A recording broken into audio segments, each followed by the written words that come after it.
ಶ್ರೀ ಗುರು ಬಸವಲಿಂಗಾಯ ನಮಃ.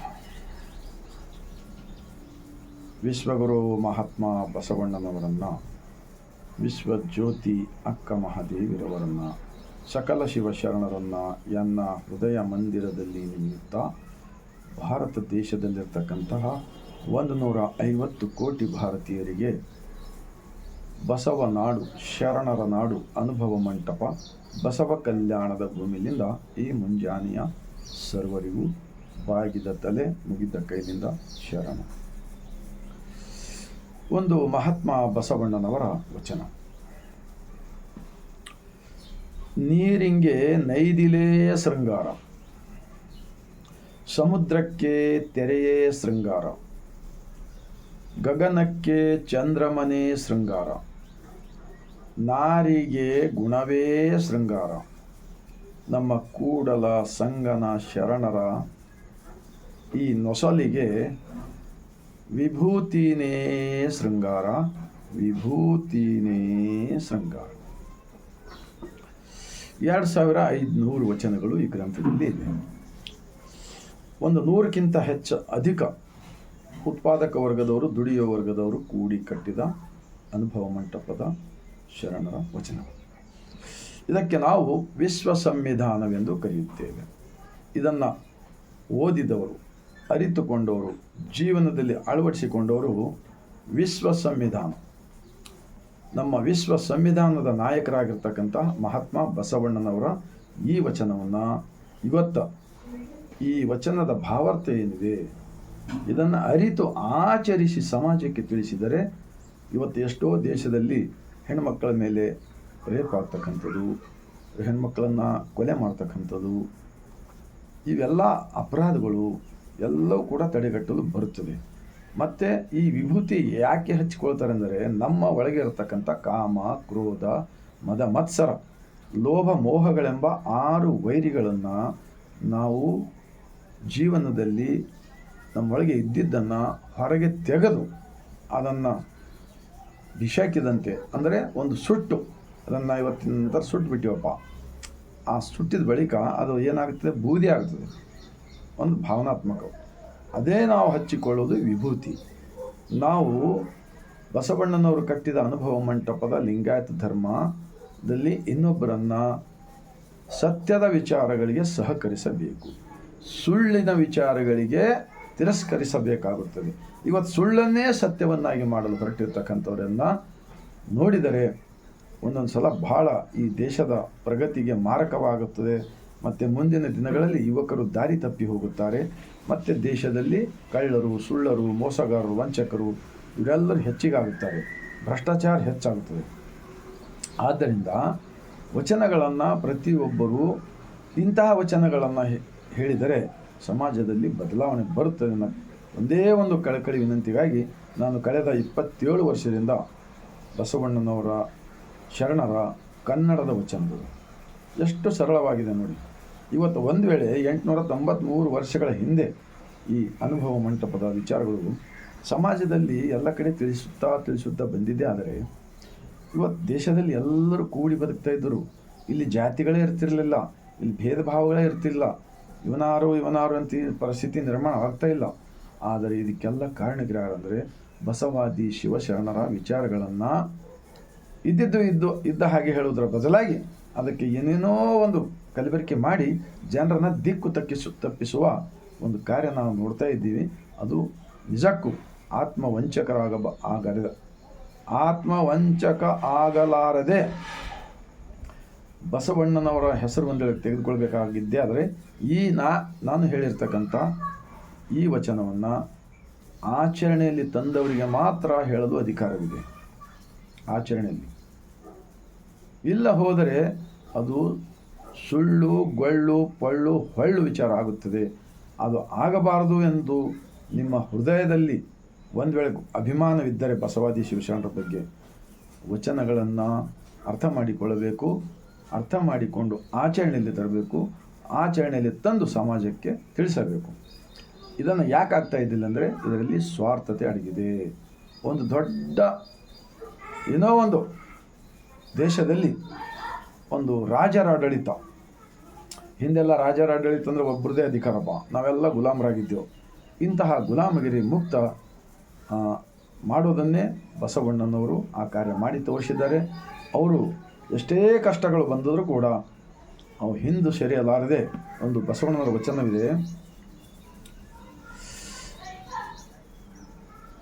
ಜಜ್ಜನೆ ಜರಿದೆನು ಜಜ್ಜನೆ ಜರಿದೆನು ಜಜ್ಜನೆ ಜರಿದೆನು ನೋಡಯ್ಯ, ಬಿಬ್ಬನೆ ಬಿರಿದೆನು ಬಿಬ್ಬನೆ ಬಿರಿದೆನು ಬಿಬ್ಬನೆ ಬಿರಿದೆನು ನೋಡಯ್ಯ, ಕೂಡಲ ಸಂಗಮ ದೇವ ನಿಮ್ಮ ಶರಣರನ್ನು ಅಗಲಿದ ಬಳಿಕ ನಾನೊಬ್ಬನೇ ಉಳಿದೆನು ನಾನೊಬ್ಬನೇ ಉಳಿದೆನು ನಾನೊಬ್ಬನೇ ಉಳಿದೆನು ನೋಡಯ್ಯ.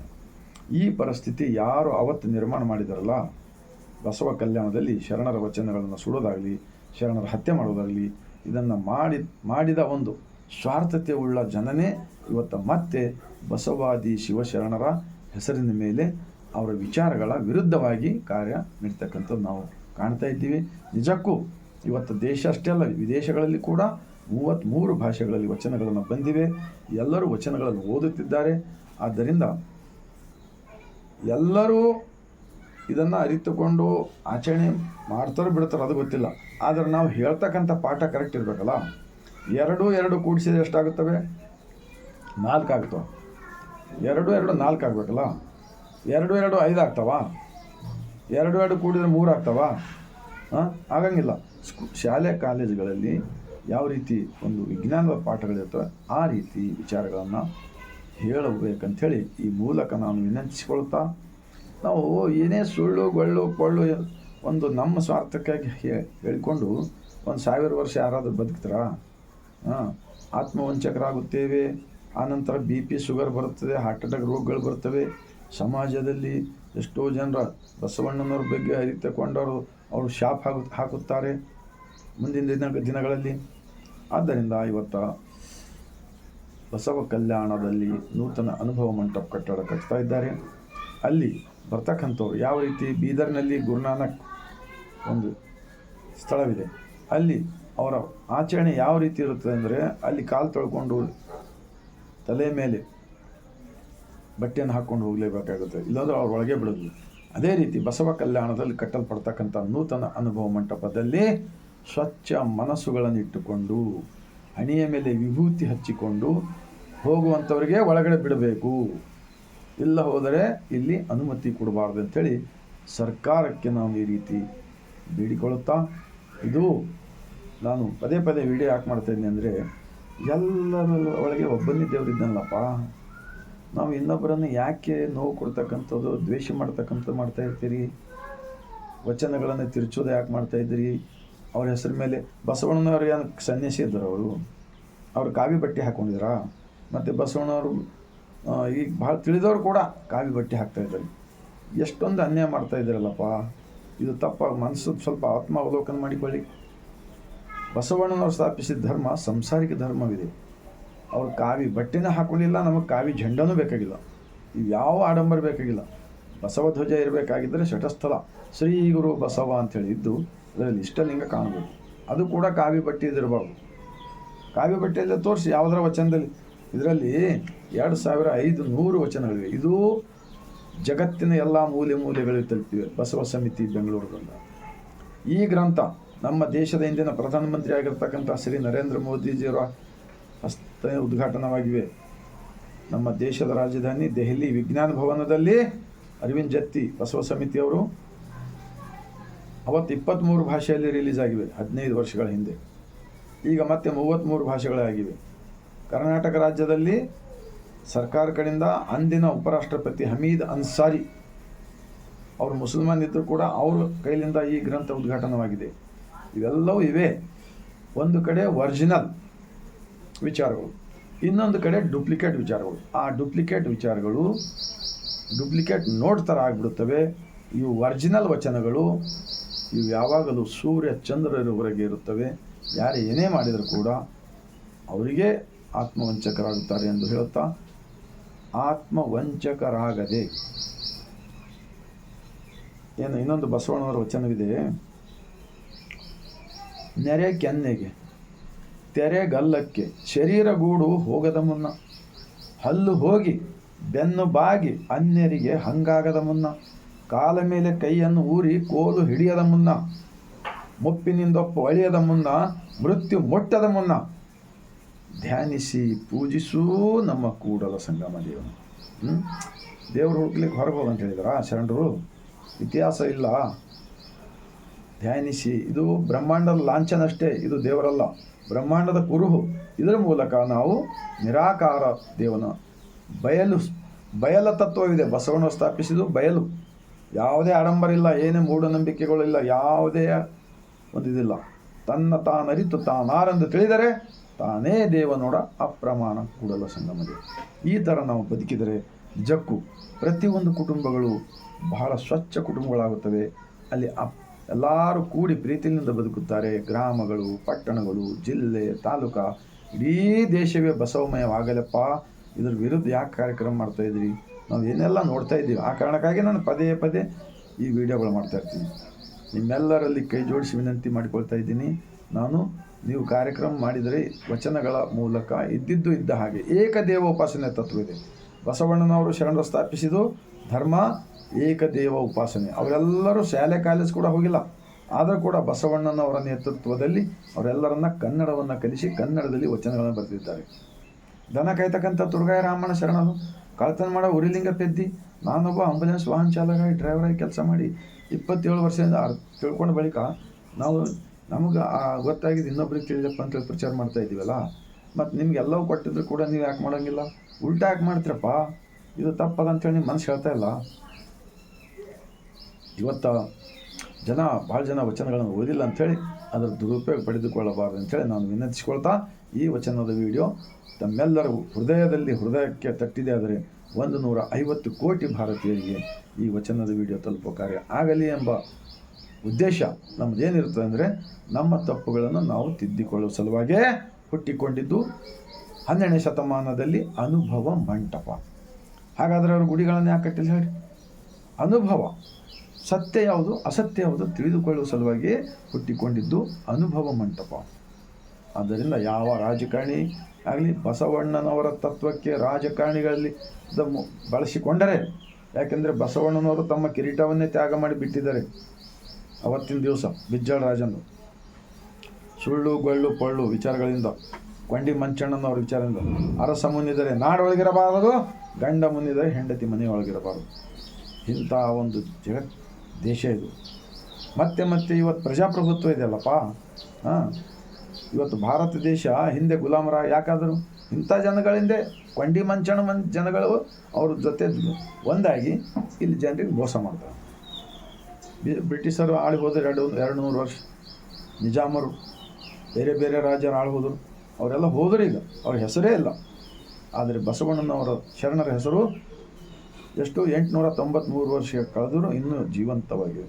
ಈ ವಚನಗಳಲ್ಲಿ ಶರಣರು ಜೀವಂತವಾಗಿದ್ದರೆ ನೀವು ಅವ್ರು ಹತ್ಯೆ ಮಾಡಿರ್ಬೋದು, ಕೊಲೆ ಮಾಡಿರ್ಬೋದು, ಏನೇ ತಿರುಚಿರ್ಬೋದು, ಅದು ಇನ್ನೂ ಸಿಕ್ಕವಂದರೆ ಈ ದೇಶ ಬಸವಣ್ಣನವರ ತತ್ವದಿಂದ ಬದುಕಿತ್ತು ಈ ಲೋಕವೆಲ್ಲ ಅಂತ ಹೇಳ್ತಾರೆ ಭಾಳಷ್ಟು ಜನ ಓದಿದವರು. ಆದ್ದರಿಂದ ತಮ್ಮ ಸ್ವಾರ್ಥಕ್ಕಾಗಿ ಸಮಾಜದಲ್ಲಿ ಯುವಕರು ದಾರಿ ತಪ್ಪಿ ದುಶ್ಚಟ, ದುರ್ಗುಣ, ದುರ್ನಡತೆ ಆಗಿ ಅಪರಾಧಗಳು ಹೆಚ್ಚಾಗ್ತವೆ. ಈ ಅಪರಾಧಗಳನ್ನು ಕಡಿಮೆ ಮಾಡಲು, ತೆಗೆದು ಹಾಕಲು ಎಲ್ಲ ಮಠಾಧೀಶರಲ್ಲಿ ನಾನು ವಿನಂತಿ ಮಾಡಿಕೊಳ್ತಾ ಇದ್ದೀನಿ. ನೀವೆಲ್ಲರೂ ಅಂದು ಬಸವಣ್ಣನವರನ್ನು ಎಲ್ಲ ಶರಣರು ಧರ್ಮಗುರು ಅಂತೇಳಿ ಒಪ್ಪಿಕೊಂಡಿದ್ದಾರೆ. ನೀವು ಕೂಡ ಬಸವಣ್ಣನವರನ್ನು ಧರ್ಮಗುರು ಅಂತೇಳಿ ಅಪ್ಪಿಕೊಂಡು ಸಮಾಜದಲ್ಲಿ ಬಿತ್ತಬೇಕಾದ ಕರ್ತವ್ಯ ನಿಮ್ಮದಾಗಿದೆ, ನಮ್ಮದಾಗಿದೆ, ಎಲ್ಲರದೂ ಆಗಿದೆ. ಆವಾಗ ಮಾತ್ರ ನಾವು ಪ್ರವಚನ ಹೇಳಿದರೆ ಒಳ್ಳೆಯದಾಗ್ತದೆ. ಸತ್ಯವನ್ನು ಪಕ್ಕದಲ್ಲಿ ಸರಿಸಿ ಸುಳ್ಳನ್ನು ಪ್ರಚಾರ ಮಾಡಿದರೆ ಯಾವಾಗ ಪ್ರಗತಿ ಆಗೋದಿಲ್ಲ. ನಾವು ಎಷ್ಟೇ ಕೆಟ್ಟವ್ರು ಇದ್ದಿರ್ಬೋದು, ನಾನೇ ಕೂಡ. ಆದರೆ ಸತ್ಯವನ್ನು ಇದ್ದಿದ್ದು ಇದ್ದ ಹಾಗೆ ಹೇಳಿದರೆ 2 2 4 ಆಗ್ತವೆ, 3 ಆಗಂಗಿಲ್ಲ. 2 2 4 ಆಗುತ್ತೆ, 3 ಆಗಂಗಿಲ್ಲ. 2 2 5 ಆಗಂಗಿಲ್ಲ. ಹಾಗೆಯೇ ಈ ಗ್ರಂಥ, ನಾನು ಇಡೀ ಗ್ರಂಥ ಎಲ್ಲ ಯಾವಾಗಲೂ ಓದ್ತಾ ಇರ್ತೀನಿ. ಆ ಕಾರಣಕ್ಕಾಗಿ ನಮ್ಮ ಕಣ್ಣೆದುರು ಅನ್ಯಾಯ ನಡೆದಾಗ ನಾನು ವಚನಗಳು ಹೇಳಬೇಕಂತೇಳಿ ಹೇಳ್ತಾ ಇದ್ದೀನಿ. ಎಲ್ಲರೂ ಕೂಡಿ ಬಾಳೋಣ, ಸತ್ಯದಿಂದ ಬಾಳುವ ಪ್ರಯತ್ನ ಪಡೋಣ. ಇನ್ನೊಬ್ಬರನ್ನು ಮೋಸ ಮಾಡೋದು ಬೇಡಪ್ಪ ಅಂಥೇಳಿ ಒಂದು ಕಳಕಳಿ ವಿನಂತಿಯೊಂದಿಗೆ ಮತ್ತೊಮ್ಮೆ 150 ಕೋಟಿ ಭಾರತೀಯರಿಗೆ, ಎಲ್ಲ ರಾಜಕಾರಣಿಗಳಿಗೆ, ಎಲ್ಲ ಧರ್ಮದ ಬೋಧನೆ ಮಾಡ್ತಕ್ಕಂಥವ್ರಿಗೆ ಇದನ್ನು ತಲುಪೋ ಕಾರ್ಯ ಮಾಡಿರಣ್ಣ. ಈ ಸುಂದರವಾದ ಜಗತ್ಯವನ್ನು ಉಳಿಸೋಣ. ಇಲ್ಲ ಹೋದರೆ ಸುನಾಮಿ ಬಂತು, ತುಫಾನ್ ಬಂತು, ಭೂಕಂಪ ಆಯಿತು, ಇವೆಲ್ಲವೂ ಕೂಡ ಯಾಕೆಂದರೆ ಆಗ್ತಾವೆ ಮುಂದೆ. ಇದು ಬಸವಣ್ಣನವ್ರ ಧರ್ಮ ಪ್ರಕೃತಿಯ ಧರ್ಮವಿದೆ ಎಂದು ಹೇಳ್ತಾ ಈ ಜನ್ಮಕ್ಕೆ ಹುಟ್ಟಿ ಬಂದಿದ್ದಕ್ಕೆ ಸಾರ್ಥಕ ಪಡೆಯಲಾಗುತ್ತದೆಯಪ್ಪ. ಸಾರ್ಥಕ ಪಡೀರಿ. ಯಾಕೆ? ಅಂತರಂಗದ ದೇವ ನಗುವನಯ್ಯ ಎಂದು ಹೇಳುತ್ತಾ ಈ ಅಂತರಂಗದ ಮನಮುಟ್ಟುವ ವಚನಗಳನ್ನು ನಾವು ಓದೋಣ, ಅರ್ಥ ಮಾಡಿಕೊಳ್ಳೋಣ. ಈ ದೇಹದಲ್ಲಿ ಉಸಿರು ಇರುವಾಗೆ ಇನ್ನೊಬ್ಬರನ್ನು ತಿಳಿಸುತ್ತಾ ಹೋಗೋಣ ಎಂದು ವಿನಂತಿಸಿಕೊಳ್ತಾ ಬಸವನಾಡಿನಿಂದ ಮತ್ತೊಮ್ಮೆ ಬಾಗಿದ ತಲೆ ಮುಗಿದ ಕೈಯಿಂದ ಶರಣ.